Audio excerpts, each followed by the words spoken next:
Hello, everyone. Welcome to the Newsbrowse News broadcast.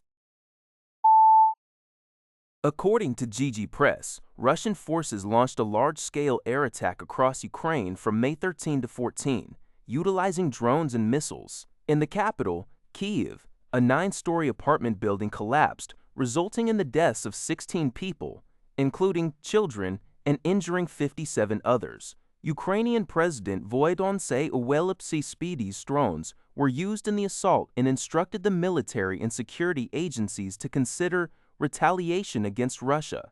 Kyiv Mayor Vitaly Klitschko declared May 15th a day of mourning.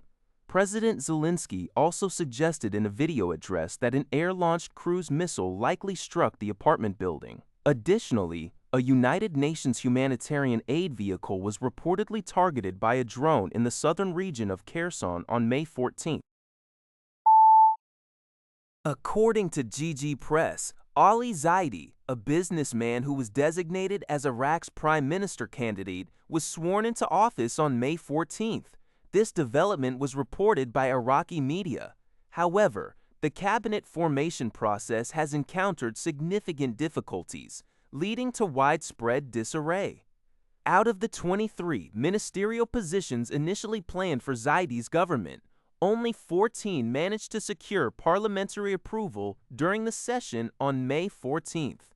Crucially, several key portfolios, including those of the defense minister and interior minister, remained vacant due to the lack of sufficient trust from the parliament. Reports indicate that the appointment of the interior minister in particular led to heated exchanges among members of parliament, highlighting the deep divisions within the legislative body. The ongoing chaos in cabinet formation suggests a challenging start for the new prime minister in leading the country. Cuban leader Miguel Díaz-Canel stated that Cuba would not reject humanitarian aid from the United States, but reiterated his call for the lifting or easing of the U.S. embargo, which he believes would provide greater relief to the island. His remarks, shared on his X account, come a day after U.S. Secretary of State Marco Rubio mentioned a $100 million humanitarian aid offer to Cuba.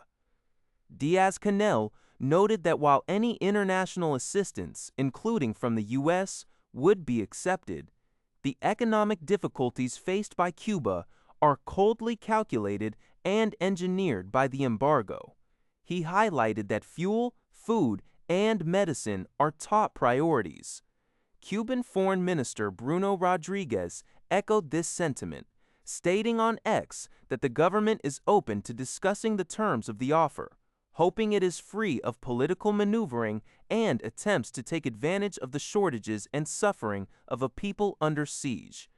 This news comes from NBC6, South Florida.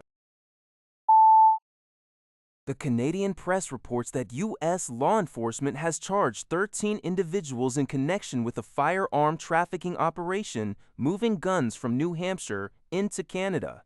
This extensive investigation successfully traced 51 firearms, some of which were subsequently recovered at Canadian crime scenes, including instances of kidnapping and attempted murder.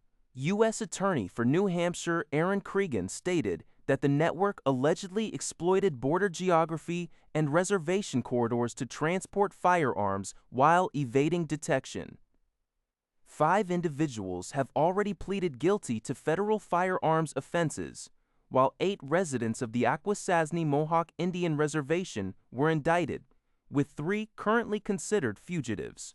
Officials from the U.S. Bureau of Alcohol, Tobacco, Firearms, and Explosives highlighted the increasing complexity of cross-border trafficking, noting that up to half of the 17,000 to 20,000 crime guns recovered annually in Canada are smuggled from the U.S., with 78 to 90% of handguns in major Canadian metropolitan areas originating from the U.S. Enhanced cooperation between U.S., Canadian, and tribal law enforcement agencies since 2023 has been crucial in disrupting such sophisticated networks.